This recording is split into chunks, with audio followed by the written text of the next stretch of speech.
Time to get some lunch. I'm gonna go take the dogs to a cafe. Really nice to have them hanging out with you and have them well behaved in doing so.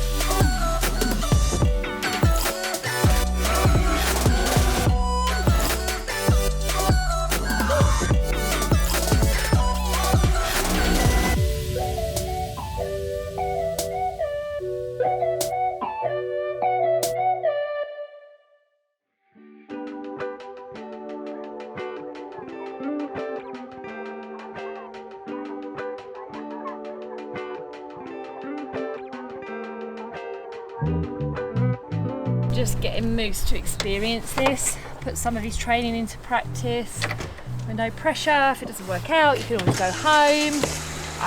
So keep your expectations low. Don't arrange to meet 500 friends and then bring your dog and think that's going to be okay, because then you'll be really stressed if it doesn't work out.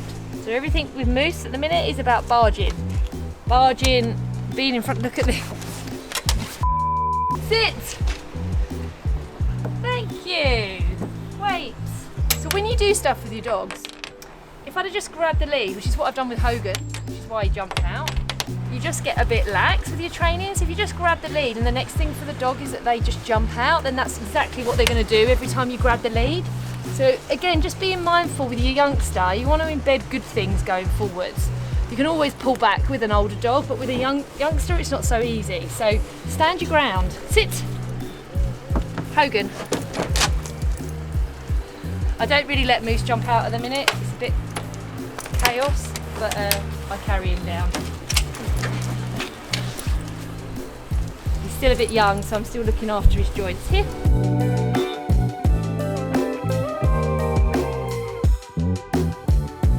Dogs don't know that we're going for lunch.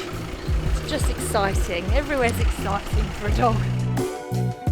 This is his first big stairs outdoors. Doesn't really like the stairs in my house and he doesn't go upstairs, so we're going to see how he copes with Hogan's lead. You ready?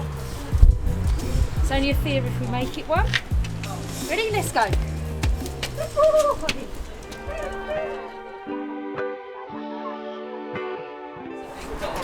Come here. Sit. So whenever you get anywhere like this, no matter what is going on around you, don't just turn up and let your dog hide underneath the table. So I've put both dogs just in the corner, so I'm between them and whoever else is going to walk on by. So this is a really hard ask for a young dog, just to be able to sit here, but it's great learning if you can do it. If your dog can only do it for 10 or 15 minutes, that's fine. Only do it for 10 or 15 minutes. Keep your expectations real. Some dogs just will not tolerate laying down when there's lots and lots of stimulants around. So we have done this once before, but I have done lots of stop, sit, watch me, just sitting with him, letting the world go by. So whether I can eat lunch and drink coffee will be another matter. We'll see.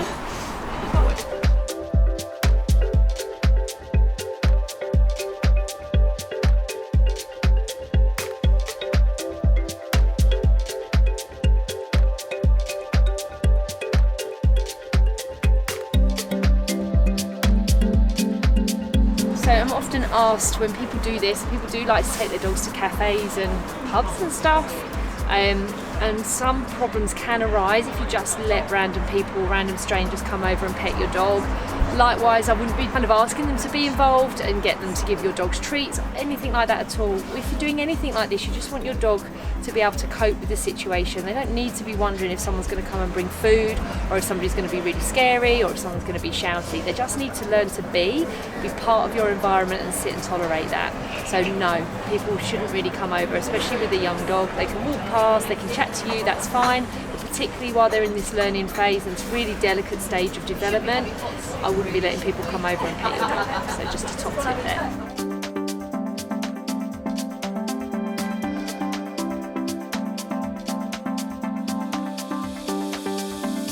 The perfectly positioned muddy boot, ready to act if he decides he's leaving me. The other thing that's important when you're sitting there with your dog is just just watch what their lead is doing. I see so many times, I see dogs that are tied. They're tied to my chair. I hope they don't move anywhere or else I'll be out in the car park. But I see so many dogs at the end of the lead, and the lead is tight around their neck the whole time they're lying there, which is really horrible for the dog and actually not doing much for your heel work training either. So just be aware of that. It should be nice loose lead. Again, particularly for Moose, this is quite new for him. So again, we would bring some form of treat training in once the dog has achieved and once the dog has worked for something. So given how well he's doing, I am just going to drop him a little thank you, and we're just going to tell him he's a good boy. However, there are verbal cues connected to that, which is why he's now sat up, look. So I'm going to give him we're going to get a look command first. I'm going to get his attention, keep him a little bit interested, get him focused here. I'm going to check my look. It's a good opportunity to do that by putting the treat over there and wait till he checks in with me again. Hello. Hi. So it's all about the connection with the owner. We don't just pay dogs just for doing nothing. They need to work, and that way the treat remains valuable, and so do you. Okay, good boy.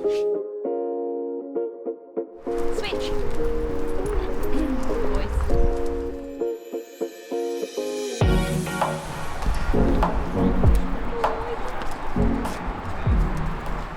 Good boy. Okay. Very good. Well done. Good boy. Awesome work. Yeah. First big stairs. That's the first time that Moose has done anything quite like that. So he's not done really big stairs. There's always going to be things that you miss when they're puppies that they've not experienced. So he was obviously showing a little bit of fear at the top. What's really important for you as a handler is you don't then empathise or sympathise with that situation. The minute you turn around and say, it's okay, nothing to worry about, you draw attention to it and you reinforce the fear. So there's a real balance between putting enough little bit of pressure on just to say, come on, let's crack on, let's do this, and not so much that you're dragging the dog. We don't want you to be doing that. We definitely do not want to be luring him with food. He needs the time just to focus on the situation ahead of him and work it out, because he's got to balance, he's got to consider how he does it, what he does with his legs. There's quite a lot going on. So you're there really just to add that bit of support, that bit of leadership, but nothing more than that. Okay, let's go.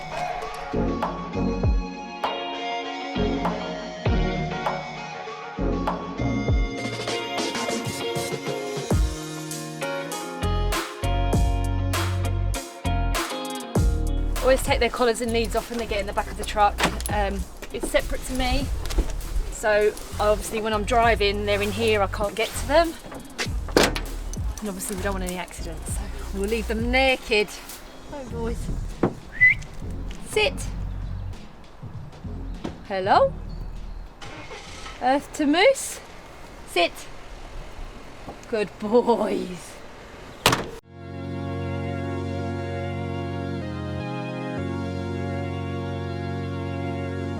So you might remember that when he was a puppy we did a little feeding regime, and we started just putting some structure around how he receives food and just showing him that actually whatever goes in his bowl is mine until the time that I tell him to go. It's just to give them the opportunity to have some self-control around food, to be comfortable, to make it predictable. They know when it's being delivered, and therefore you just remove all the excitement. So if you look at him now, he hasn't associated any discomfort, any worry. Is the food going to disappear? Is somebody going to take it? He knows exactly the cues that I give him that telling him he can go in and eat. So he will be waiting for a release command. But he also has perfected the most beautiful sit going. So you'll see him, hopefully, if he doesn't let me down, you'll see him hold this with very, very little cues from me. So he knows, food down, that is my food. And what I've taught him off the back of a beautiful sit is also to seek eye contact. So he will be looking to seek eye contact from me. That gives me and him a really lovely connection, and it gives me the ability to use this as a training session to test his self-control and also to have an excellent reward at the end of it in the form of his dinner. Wait. So I should be able to just walk away, go outside. He doesn't touch it until I'm ready to come back. So this just removes any anticipatory anxiety, any arousal stuff around food, just keeps him really calm. means he's going to eat his dinner a bit slower. I still use a slow feeder just because he's a Labrador and they eat pretty quick. So I do want him just to take his time. We want to have this moment where he can just enjoy his food and work for it at the same time. But when I'm ready, then I'll kick it towards him and say, okay, good boy. Also just want to show you that he's really comfortable. I get a nice waggy tail. He doesn't panic when I come around. So he's really comfortable. He knows I'm not going to snatch that. Once you've delivered your dog his food, never ever take it away. So it's his now, he's worked hard for it, so I'll leave him be.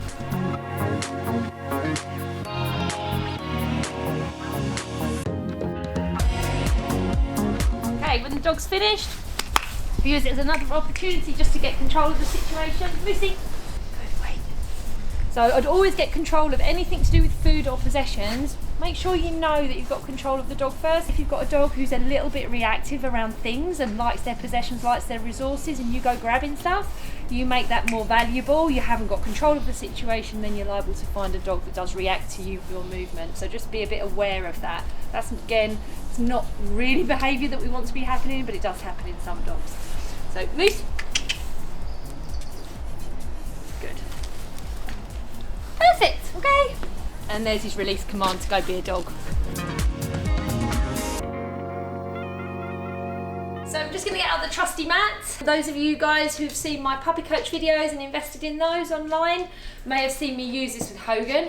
Hogs was an absolute breeze to train. He's quite an intense dog, so he won't give up. If one behaviour's not getting him where he wants to be, he'll just keep chucking different behaviours until he works it out, whereas Moose is quite different. So I just want to try and show you that. Their learning is actually quite different, and Moose needed a lot more support to learn what I was expecting from him. Obviously their training wasn't completely the same. Done far less intense work with Moose this time, so he's had a bit of a softer approach, but actually his learning is very, very different. When training dogs, I'm just showing you this is my way with my dogs, and that's really important. There isn't one size fits all, and you'll find with your dogs that sometimes things will work and sometimes things really won't. So it's about being able to adapt to your dog, to your environment, and to your knowledge and your skill base as well. With Moose, he's only just learning this, so we'll try it out. I'll give him lots of verbal support and physical cues. Matt. Yes, good, Matt. We're training to a particular command. We need him to know when that command's on point and when it isn't. Good, down. Good, down. And this is really organic. I've not done a lot of this at all. I did a little bit yesterday. Down. Good boy. Although dogs learn really, really quickly, they remember that learning by repetition. So the more you do it, just short and sweet, 5-minute, 10-minute sessions, but lots of them, the better response you'll get from your dog. Spending hours just doing the same thing over and over again will just get frustrating for both. If you just wait and see what the dog delivers you, you might find that you've got other behaviours in there that you want to reinforce and reward. So there, look, lovely, down, down, good, down, good. And I didn't even ask for that. So going to give him very little verbal cue this time because he's starting to get it now, so we'll see what he does just when I apply some of what I used to do with Hogan. So I'm just going to make eye contact with the mat, eye contact with him. Yes, down.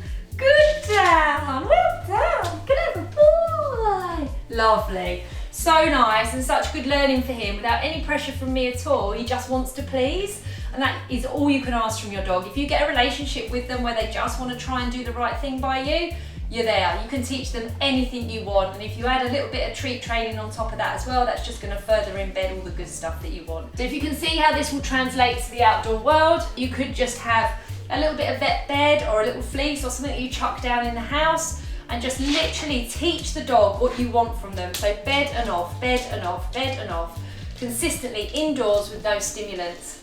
You can't try and teach a dog something new if you're already in a challenging environment. So please bear that in mind. Like, keep your expectations realistic. The dog has got to have the tools in his box before you put them into the environment and expect them still to be able to do those cues that you give them when you want them to. All right, we'll give him a break now. What a clever boy!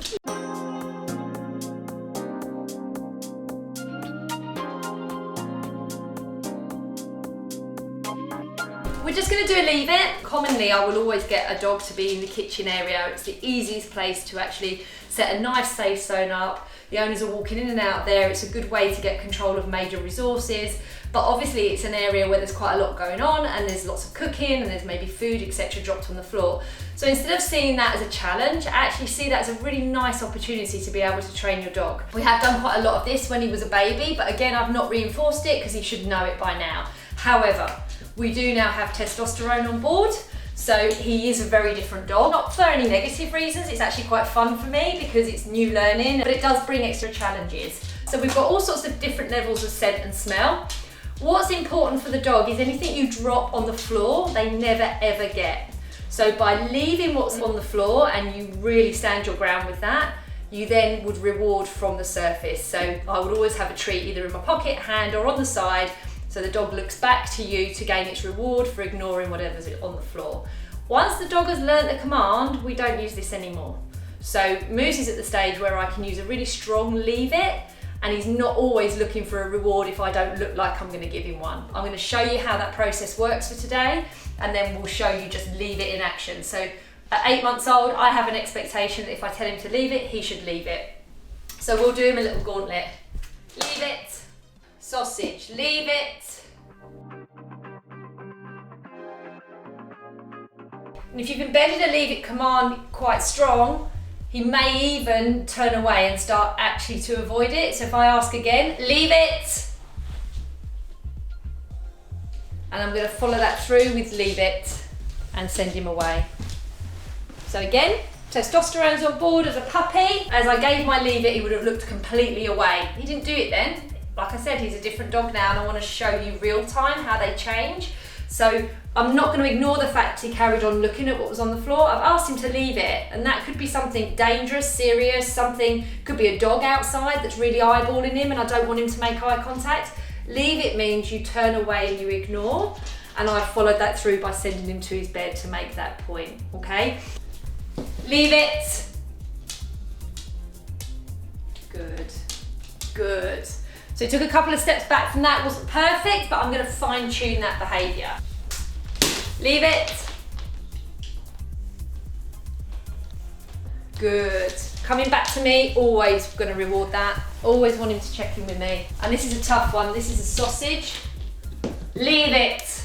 And I'm going to step away. Brilliant avoidance. Excellent. Good boy. If you use a command that's really strong and the dog is shying away from you, it's too much. You change your energy levels. So reading what your dog is giving you is so important than just going through the motions. I could do this with 10 different dogs and would get 10 different responses.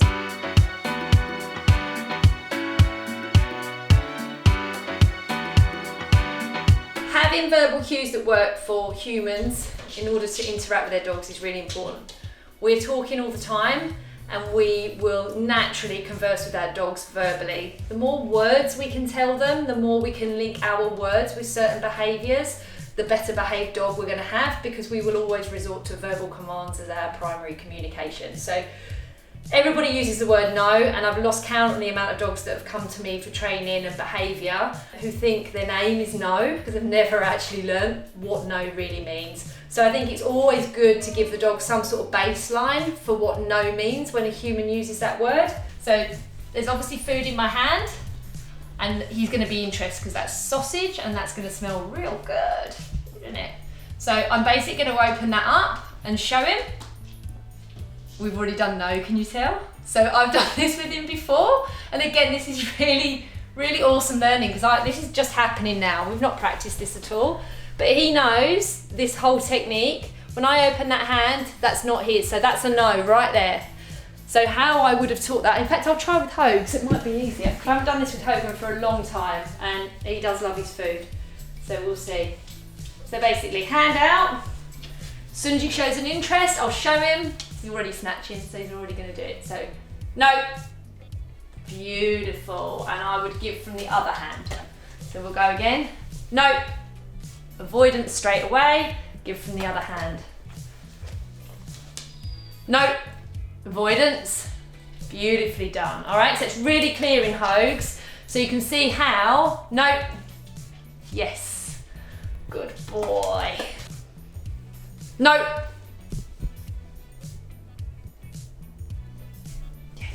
Moose has obviously learnt it and learnt it really well because he's a young, really impressionable and very sensitive dog. He's doing a little bit of overkill, so he's actually giving me the end behaviour before I've actually even asked for it. So the no is obviously embedded. It's one of the first things I teach, so they do know it. No.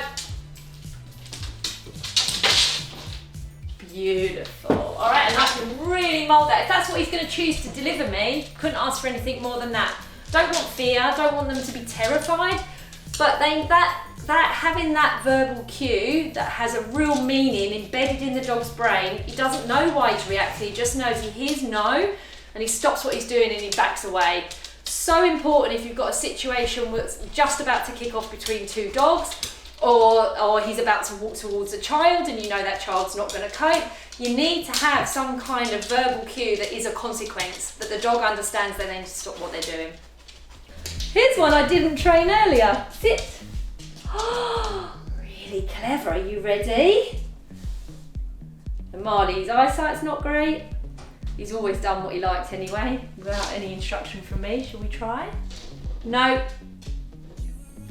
Beautiful. Leave it. Yes. Really good. Leave it. Yeah, really good. This little command just keeps your dog really safe. If you're cooking in the kitchen and you drop an onion, that is very likely to kill any dog. So onions are terrible. They cause red blood cell hemolysis, so destruction of red blood cells. Really, really dangerous. So anything with onion in it is an absolute no-go for dogs. That really is my motivation for teaching a really strong no-nonsense leave it. Good boy. These are free ones. When you're 12, you can have free ones.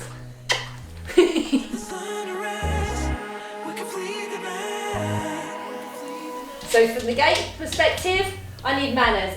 If you just work with the gate and the dog just thinks, gate open, I run, then the dog is not working for you. The dog will always see the gate as just a physical force like that they need to battle through. The gate is an extension of the handler or the owner. This is new behaviour for Moose. Moose knows exactly what the gate means. He has barged through that gate a couple of times, so he's now learned that he can barge it open. And that's what he'll do. And for me, that's absolutely no good. So this has just happened again in the last week. So it's something that I'm starting to pay particular attention to and a really good reason to do this video. So we've got a weight there. Gate is irrelevant. Door open, flat palm of my hand. That is my signature. That is what you'll see lots of dog trainers using. It's really, really powerful. The dogs have to respond to that. That is my means of stopping them in a crisis. It's my means of training them and controlling them. Now, if you watch there, he's just laid down and put a paw. I'm going to be really strict. That's no good. If this is a road, he's now in the road. So I will never let them get away with that, because if you let them get away with that, before you know it, they'll be out here and barging through again. I want to control their energy through, so I want him in a sit and a wait. And I'm going to make him wait his turn. Moose wait, Hogan come. Hogan sit. Moose. Good. Sit. Sit. Now I don't need a reward. The reward is he's got to join his family. So be very mindful of that. You don't need to constantly throw food. Your dog should want to work because they want to spend that time with you. So always use what you've got around you, front doors, gates, the door to your crate. You are going to control your dog's energy at that point. So make sure you put the work in there.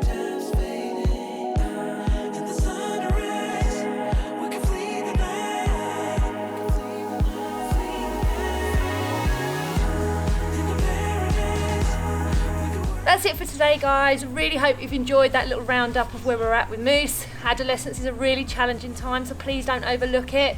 You want to be thinking from 7 months on and planning what you're going to be doing to be able to cope with that period of time.